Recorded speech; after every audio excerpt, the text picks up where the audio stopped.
Y tenemos el gusto de recibir a través de la línea telefónica a Gonzalo Abella de Unidad Popular. Buenas tardes, bienvenido. Gracias, una enorme alegría por la invitación.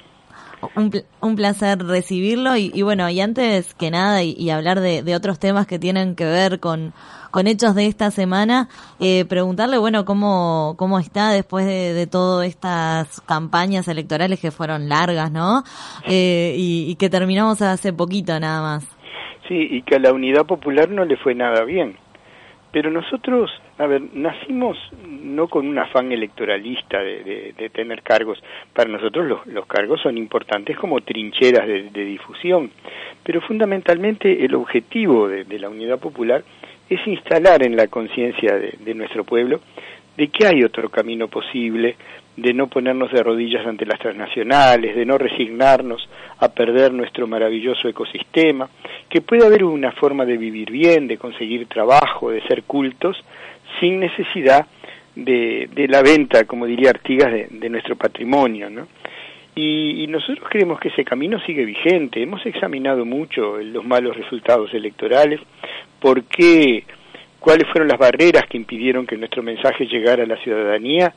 Más o menos hemos llegado a algunas conclusiones sobre responsabilidades propias, sobre responsabilidades ajenas, pero mirá que estamos convencidos de que este camino de la Unidad Popular recién empieza y que vamos a conseguir recuperar esos sueños que alguna vez estuvieron en la mejor gente de los partidos fundacionales, que después lo recogió aquella izquierda humilde de los conventillos, de aquellos gringos y españoles, gitanos, que llegaban y se vinculaban a la gente más humilde, a los negros, y que fundaron los primeros sindicatos, las primeras bibliotecas populares, y que a través de la vida de conventillo y de la memoria rural de los muchachos que llegaban, conocieron también el artiguismo. Y el artiguismo y la izquierda fueron siendo una propuesta solidaria. Te estoy hablando de los años 10, de los años 20. Sí. La Unidad Popular cree que esos sueños, que después la cúpula del Frente Amplio olvidó, hay que recuperarlos, y un poco de aquellos años, ¿no? De los años 20, de los años 30. Y por eso nosotros vamos a seguir existiendo, porque entendemos que nuestro programa es válido. Así que yo te diría que en las malas se conocen los amigos.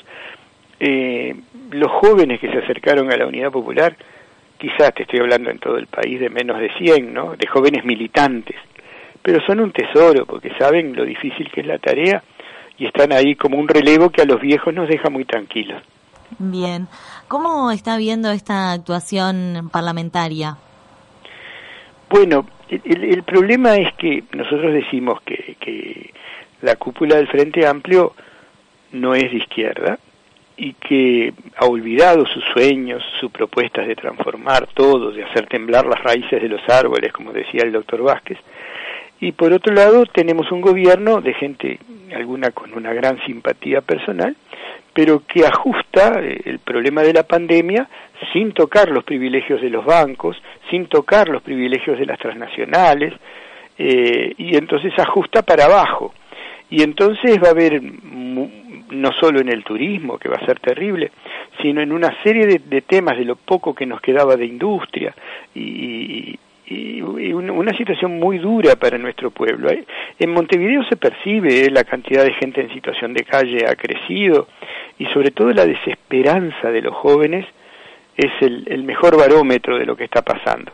Por eso a veces pienso que, por ejemplo, para medir a la oposición, no hay que medirla por el discurso que ahora se va a volver incendiariamente de izquierda, clamando por cosas que ellos no hicieron, sino hay que mirarlo en el verdadero rostro de la Intendencia de Montevideo, con su corrupción, desgraciadamente, con su tercerización de gestiones, la Intendencia de Canelones, donde la Intendencia hace un mega basurero en una zona altamente pristina que la contamina toda porque sabe que igual es campo y ahí hay pocos votos, y trata de dejar limpia la zona de la Costa de Oro.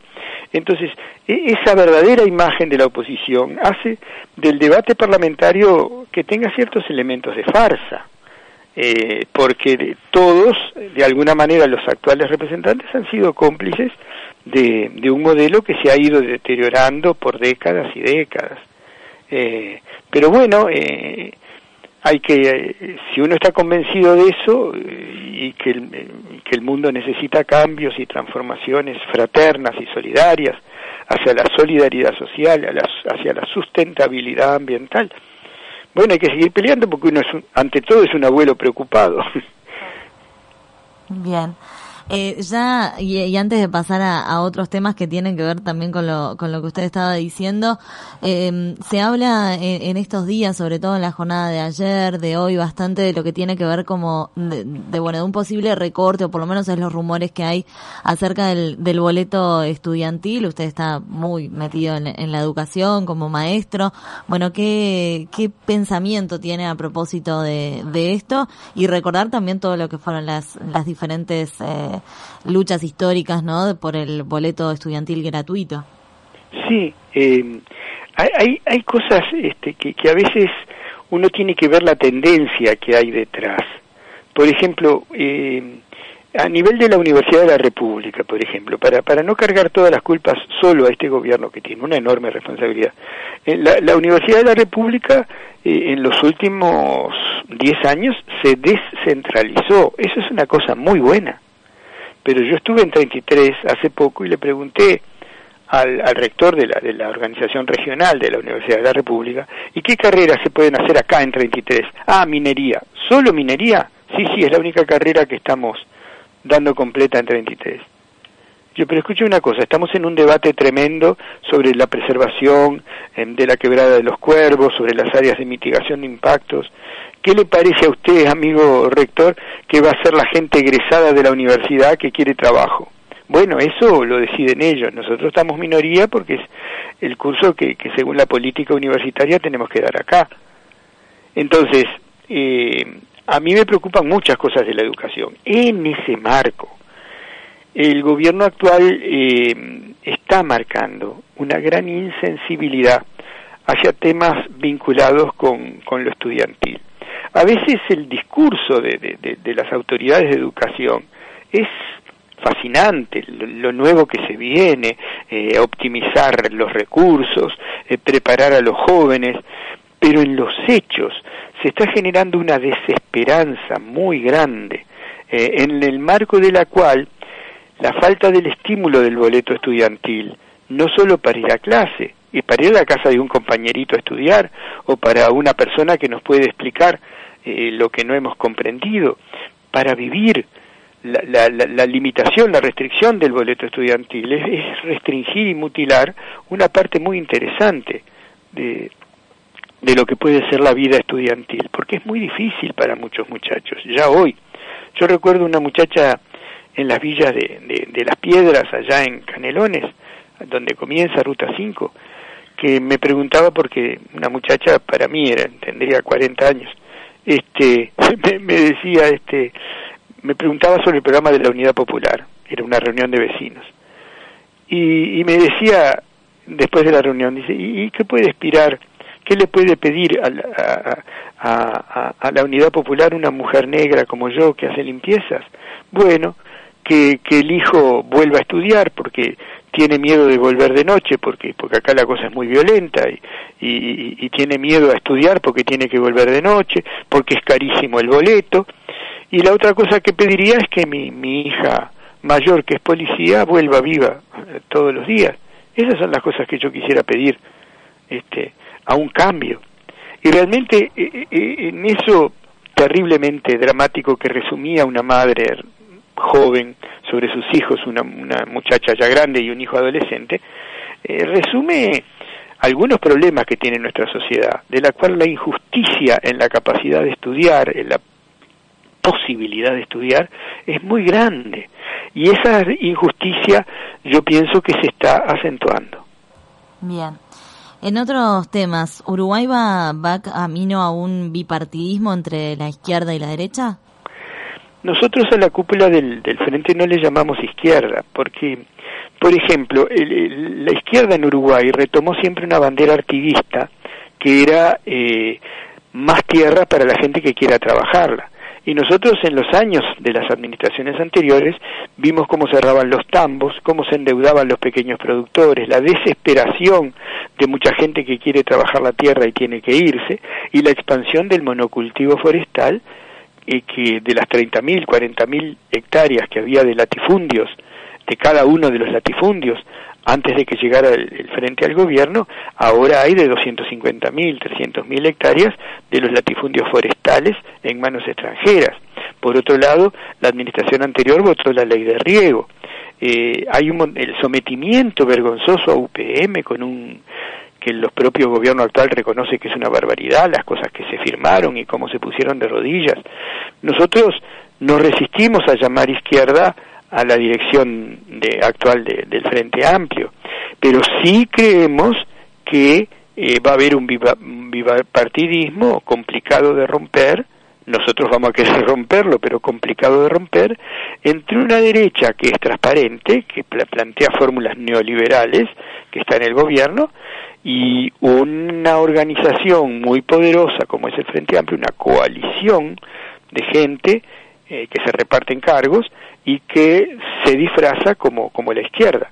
Creo que cuando a esta falsa izquierda le va mal, la gente enojada va a seguir votando neoliberal. Cuando los neoliberales muestren su verdadero rostro de indiferencia ante el dolor del pueblo, la gente dice, bueno, lo menos malo va a ser volver al Frente Amplio. Y esa rotación de lo que se llama una democracia tutelada entre una izquierda ya domesticada, que ya no debería llamarse izquierda, y una derecha transparente neoliberal, es una rotación donde nadie toca el tema de lo que eran los temas de izquierda antes, por ejemplo, la gran propiedad de los medios de producción. Vos podés oír a un dirigente de la administración anterior ahora rasgándose las vestiduras en el Parlamento, defendiendo los derechos de la mujer, los derechos de las minorías discriminadas, pero cuando hablamos de UPM, va a decir, bueno, pero nos da de comer, que es lo que siempre se pensó, respetuoso, con todo respeto, lo que siempre pensó una persona de derecha, que no había posibilidad de sacarnos encima la destrucción ambiental y el saqueo. ¿Está de acuerdo o coincide con las palabras del diputado Luz de Cabildo Abierto acerca del mal negocio de UPM? Sí, a ver, por suerte en la Unidad Popular no nos cerramos a poder valorar, venga de donde venga, una cosa que entendemos justa, porque la diga quien es nuestro adversario en otros planos, no vamos a decir que no es justo. Evidentemente, el diputado Lust ha planteado algunos temas que son de una gran corrección. Es más, si el gobierno actual piensa y ha denunciado, como ha denunciado el ministro Heber, que fue obsecuente, sumiso el convenio que hizo la administración anterior con UPM, bueno, que el tren es terrible lo que va a causar en algunos departamentos que están alineados en la Ruta 5. Bueno, este era el momento para negociar de nuevo, porque en el propio convenio con UPM está establecido que ante una situación complicada e inesperada, como puede ser la pandemia, que cambia las normas productivas, que cambia las posibilidades de desarrollo de un país, todo es una de las causas que podrían reconsiderar el convenio. Era el fantástico momento de renegociar el convenio sin que hubiera un juicio internacional en los bancos, y no se hizo porque hay consenso en el fondo en cuanto a que las transnacionales tienen que estar presentes porque son las que nos dan de comer. Lust en ese sentido ha dicho verdades, pero el único partido político que en su conjunto se ha enfrentado, por ejemplo, al tren de UPM es la Unidad Popular. El intendente de Durazno, el intendente Vidalín, dice que el trazado del tren es el mismo que estaba antes. ¿Esto es así? Es prácticamente el mismo. Se hizo algunas concesiones en algunos lugares donde no había que hacer demasiada inversión. Ahora, Vidalín fue uno de los que prometió al pueblo de Durazno que iba a haber pleno empleo gracias a UPM. Y en todo el trabajo de UPM, en Paso de los Toros, están trabajando 17 personas de Durazno. Todo lo demás es gente extranjera. Entonces, Vidalín es una persona que opera, desgraciadamente, como un señor feudal, y juega una cosa muy tradicional, desgraciadamente, en nuestro país, con que como él da y quita empleo, tiene todo un sistema de control ciudadano que lo hace ganar las elecciones, pero que muestra cuán injusto es nuestro sistema. O sea que lo que diga Vidalín, yo no lo tomo demasiado en serio.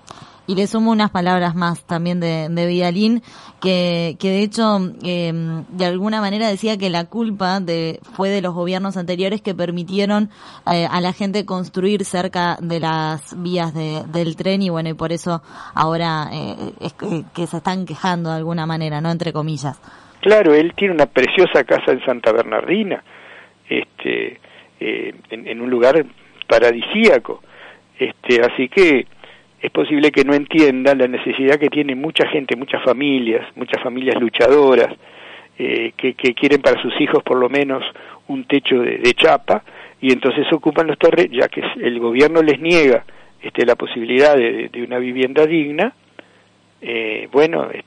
ocupan aquellos terrenos que o son del Estado o donde tienen la esperanza de que no los molesten.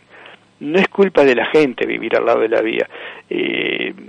Ninguna mamá quiere que su hijo empiece a dar sus primeros pasitos al lado de una vía de ferrocarril. Vidalín no entiende el problema, es que la gente quiere casa y no la tiene. Bien, voy a hablar de otros temas ahora y como historiador, ¿no? Va esta pregunta. Tiene que ver con algo que empezó a hablarse esta semana, que los más jóvenes tuvimos que investigar un poco capaz de qué se trataba, y es acerca de la JUP, de unas pancartas que bueno, que además el Ministerio del Interior ha dicho que se está investigando esto, a ver qué hay de fondo. Bueno, ¿qué sucede esto? ¿Cómo lo ve? ¿Qué era la JUP? ¿No? Como un montón de preguntas allí en todo este tema. Cundió la alarma con el renacimiento de la Juventud Uruguaya del Pie, porque la mal llamada Juventud Uruguaya de Pie era una organización vinculada a lo paramilitar en un momento en que en Uruguay se estaba caminando peligrosamente hacia un golpe de Estado.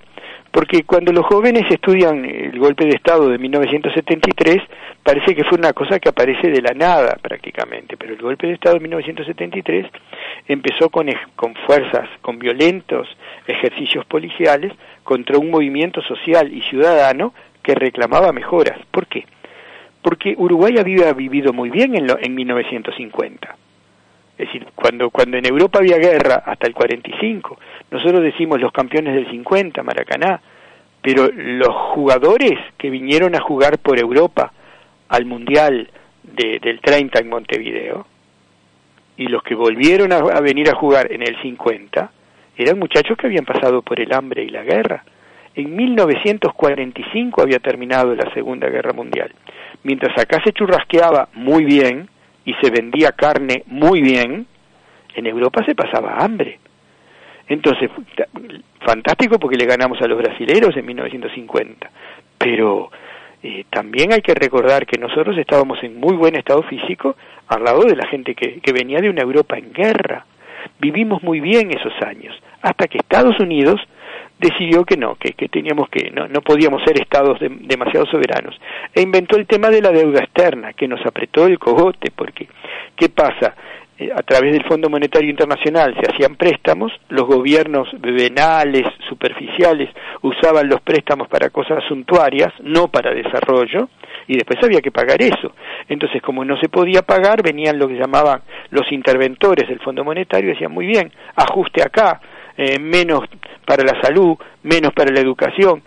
A nosotros no nos importa dónde ajuste, pero lo importante es que nos tiene que pagar. Entonces, empezó a vivirse peor, la gente sintió que se deterioraba su calidad de vida, salió a protestar, en un momento en que en toda América Latina había movimientos muy fuertes sociales, estaba la Revolución Cubana en la discusión de los jóvenes, y todos los jóvenes de la época de la JUP, y ahora vamos a la JUP directamente, todos los jóvenes estábamos seguros de que se venía una dictadura. Ya en los años 60 no había dudas de que se venía una dictadura. Había militares conspirando, primero fue Aguerrondo, uno después se olvida, ¿no?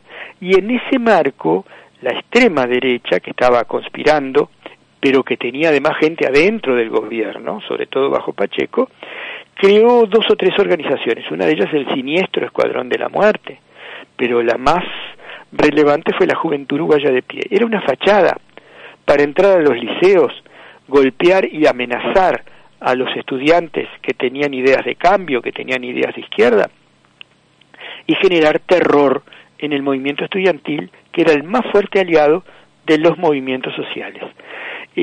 A veces se habla de los 2 demonios. La Juventud Uruguaya de Pie nunca estuvo para pelear contra los tupamaros. La Juventud Uruguaya de Pie, con sus armas, con su amparo policial, estaba para entrar a liceos y aterrorizar a los estudiantes. Esa era la verdadera función de la Juventud Uruguaya de Pie. Yo era estudiante de magisterio y yo recuerdo que incluso formaron con muchísimo dinero una organización que se llamaba Movimiento José Pedro Varela, siempre la fachada de algo simpático, ¿no?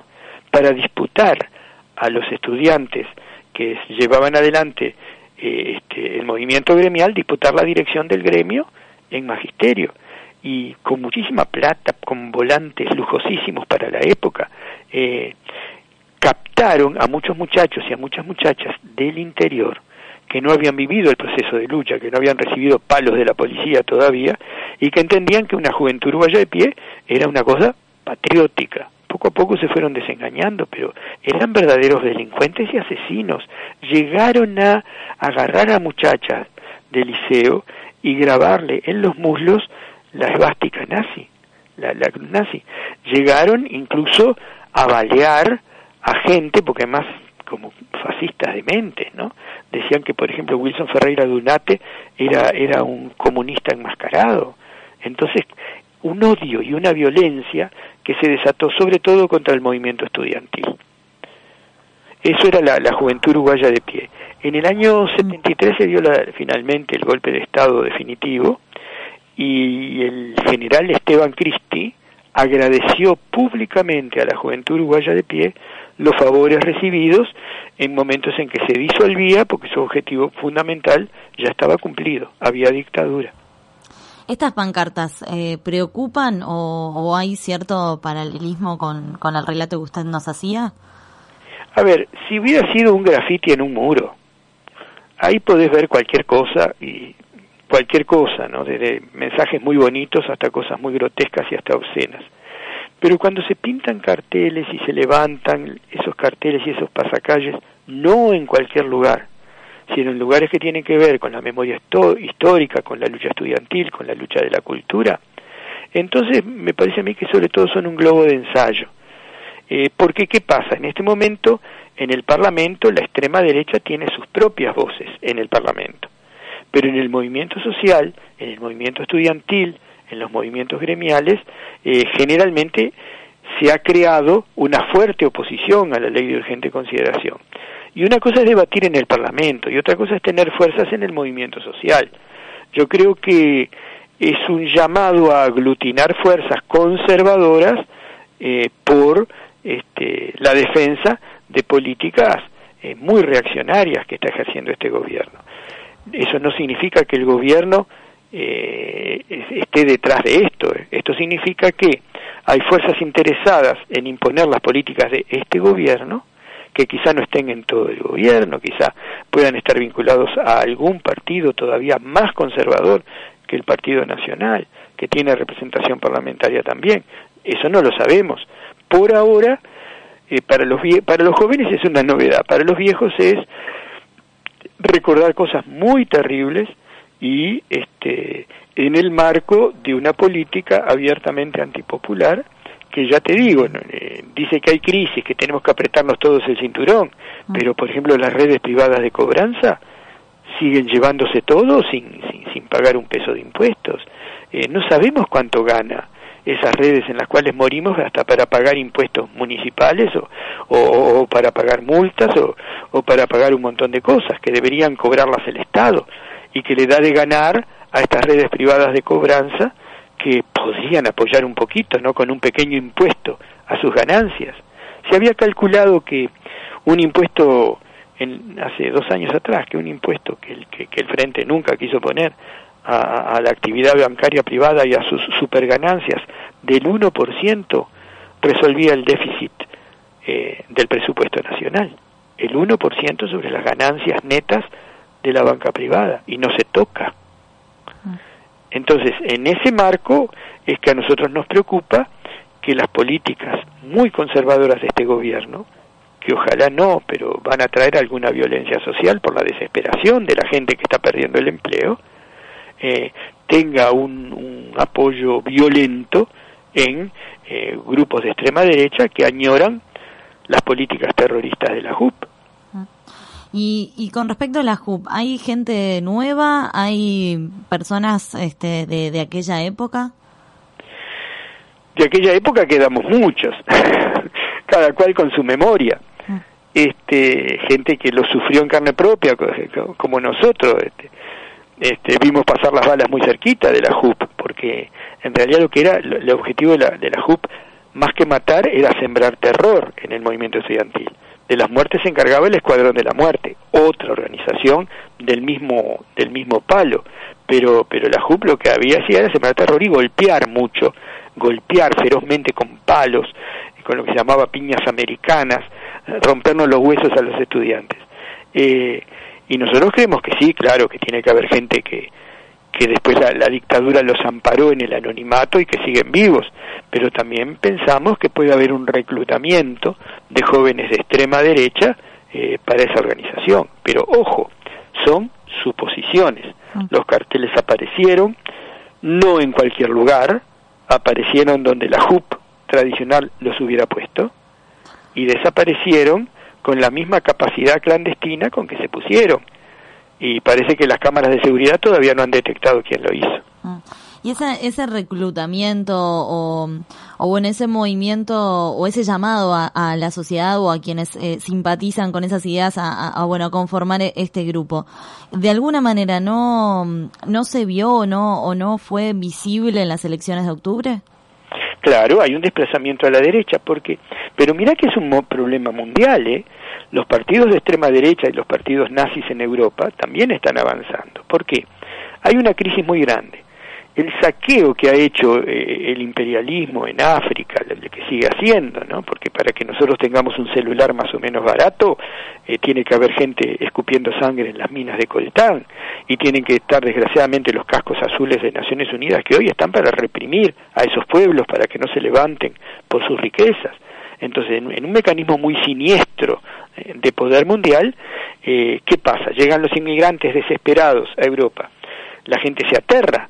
La gente vivía muy bien en Europa y ahora ve un montón de gente de piel oscura que viene con hambre y que a veces hasta roba. Entonces, no, esto hay que pararlo.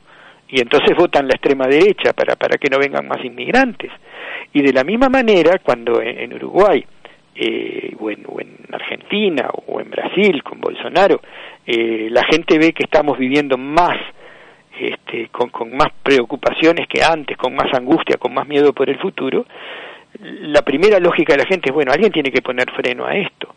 Y muchas veces se echa la culpa en general a los políticos, lo cual se la ganaron, pero echarle la culpa en general a los políticos, dice, no, acá lo que necesita es gente fuerte que ponga orden, porque hay muchos bandidos, muchos malandras, nadie hace nada, sigue habiendo gente en situación de calle, cambió el gobierno y sigue el abigeato, sigue los robos a mano armada, sigue las rapiñas. No, entonces vamos a ponernos fuertes de alguna manera. Y esa es la demagogia que caracteriza al fascismo, ¿no? El vestirse de preocupación ciudadana para hacerle los mandados a gente muy poderosa. ¿El sistema político se debiera pronunciar al respecto y dar un mensaje claro? Yo creo que eso lo va a hacer sin ningún problema. Todos se van a rasgar las vestiduras y van a decir que están en contra de esto, del renacimiento de estos movimientos violentistas. Todos lo van a decir. Incluso algunos van a decir, sí, pero mira que los tupamaros también eran violentos. Pero como si se pudiera comparar el terrorismo de Estado, estas agresiones infernales contra jóvenes, este terror, con un grupo de gente, como fue el comienzo del movimiento Tupamaro, que era un grupo de gente de mi generación, un poco mayor, que todos estábamos convencidos que se venía un golpe de Estado, y gente que decidió no esperar el golpe, sino empezar a actuar contra las fuerzas reaccionarias. Pero ahí había juventud que creía en algo, en un cambio, pero mirá que si uno lee el folclore de aquella época, yo te voy a recitar de memoria una cosa que cantaban los olimareños. Ya no más ranchos de lata y ya no más rancheríos, ya no más viejos con frío ni más casitas de lata, si los que tienen la plata y los dueños de la tierra no lo reparten sin guerra, de ir a la guerra se trata. Los olimareños, ni que hablar, por ejemplo, Biglietti, ¿no? Era el estilo de aquella época, porque se venía un golpe de Estado, porque ya bajo el pachequismo se torturaba y se violaba en los cuarteles y en las comisarías, y los muchachos estaban con mucha indignación. Ahí surge como una expresión social, yo nunca la compartí, el Movimiento de Liberación Nacional Tupamaros, en aquella época. Pero todos estábamos convencidos de que venía un golpe de Estado, y que sí, cuando venía el golpe de Estado había que contestar con todo, con palos, con piedras, lo que se pudiera, cuando se violara la Constitución. Eso estábamos todos convencidos. La JUP no, la JUP es un movimiento mercenario, pago, de gente muy preparada militarmente, que no lo estábamos los estudiantes, por cierto, para sembrar el terror. Entonces la clase política, si se le puede llamar así, va a estar toda en contra. Yo creo que hasta el propio Cabildo artiguista va a decir que es lamentable que haya violencia. Van a estar todos en contra. De palabra. El problema es qué polvos trajeron estos lodos, ¿no? Es decir, la connivencia, la corrupción, el desprestigio de las instituciones democráticas. ¿Quién lo causó? ¿Quién hizo que hoy, entre jóvenes muy enojados, pueda haber caldo de cultivo para una organización como la JUP? Esto es un globo de ensayo y no es inocente, es peligroso, porque en el mundo están avanzando los movimientos de extrema derecha. Antes de finalizar, le quiero preguntar acerca de un informe que publica hoy el semanario Búsqueda, que habla acerca de los sueldos y de que además los militares retirados que están ocupando cargos públicos cobran además jubilación y sueldo, ¿no? Este artículo menciona diferentes montos que son bastante elevados. Un promedio de la jubilación que cobran coroneles retirados de la Fuerza Aérea y los capitanes de navío de la Armada son alrededor de 200.000 pesos. Y más, ¿no? Sumado también a lo que cobran a nivel de su salario en los empleos públicos. ¿Qué opinión tiene acerca de esto? Es indignante, pero ojo, porque uno de los candidatos a intendente por Montevideo, un doctor muy prestigioso, ganaba un sueldón de 700.000 como director de un hospital y cobraba otro tanto de las corporaciones médicas privadas. Podríamos seguir con una lista de gente que también en el mundo civil es infame lo que pasa. El plan Ceibal, por ejemplo, tenía hasta el año pasado, no sé ahora, bajo Brejner, 12 gerentes. Cada uno de esos gerentes ganaba 250.000 del plan Ceibal. Entonces, mirá que viva que haya una computadora por niño, por favor. Pero el plan Ceibal tenía otros mecanismos perversos que nunca se dijeron. Entonces, sí, nosotros estamos totalmente en contra de los sueldos indignantes que se ganan. Fíjate tú que cuando tuvimos un diputado como Unidad Popular, del sueldo de ese diputado pagamos el alquiler de un local durante 5 años que ahora tuvimos que entregar, porque ya no, con las finanzas que hacemos entre nuestros humildes militantes, no podemos pagar 20.000 pesos. Y dentro del salario de nuestro diputado era una parte pequeña, mucha parte se empleó en volantes, en otras cosas también. Él quedó con media canasta básica. O sea que son sueldones impresionantes, y un senador gana mucho más que un diputado. Y bueno, y el sueldo de la vicepresidenta duele, ¿no? Pero bueno, son parte de las injusticias de un sistema que por suerte tiene mecanismos democráticos también, pero que habría que cambiar muchas cosas. Bien. Maestro Gonzalo Bella, no sé si queda algo que quiera agregar. Nosotros desde acá súper agradecidos por este contacto y por este tiempo con RBC. Mirá, una sola cosa muy interesante. Lo que era la izquierda aquella, la izquierda que quería entregar la tierra, quería una política soberana, una política de fraternidad, todavía no tenía en cuenta el medio ambiente, porque no era un tema grave. Hoy, a una política artiguista, una política de rescate de patria, se une un elemento, un componente nuevo de supervivencia. No podemos seguir como estamos en el plano ambiental. Y eso también debe ser tarea de una izquierda verdadera, de una izquierda artiguista, que más que izquierda sea patria. Y en ese plano nosotros estamos apoyando todos los movimientos de todo lo que quiera, lo que pretenda hacer algo mejor para la vida de nuestros nietos. Así que esta radio, que siempre se ha jugado por temas justos y siempre ha dado un apoyo y un respetuoso a todas las voces, bueno, un homenaje sincero acá desde el corazón. Muchas gracias, Gonzalo, pero con respecto a lo que estaban mencionando del medio ambiente, no puedo dejar pasar que este gobierno creó un ministerio de medio ambiente. Eso es una señal que se va a trabajar en pro del medio ambiente. En el Evangelio dice: por sus frutos los conoceréis. ¿Qué votó la gente que hoy gobierna en relación a la ley de riego? Que es algo nefasto para la posibilidad de supervivencia de la gente, de los pequeños productores. ¿Qué hizo este gobierno cuando era oposición y cuando el Frente Amplio expandió los monocultivos forestales? Que en última instancia la ley forestal es una obra de blancos y colorados que después el Frente aplicó. Entonces, ¿cómo va a tratar este gobierno los temas medioambientales por más que tenga un ministerio? De la misma manera que lo trató bajo el Frente Amplio la Dinama. Yo recuerdo los silencios de la Dinama ante cosas gravísimas ambientales que pasaban. El Ministerio del Medio Ambiente es una fachada para seguir el mismo camino. Ojalá, pero mirá, como abuelo, no sabes cómo desearía equivocarme, pero esas son las señales que me dan. Gonzalo, muchísimas gracias por estos minutos. Gracias a ti y un abrazo. Un abrazo grande. Chao, chao. Chao.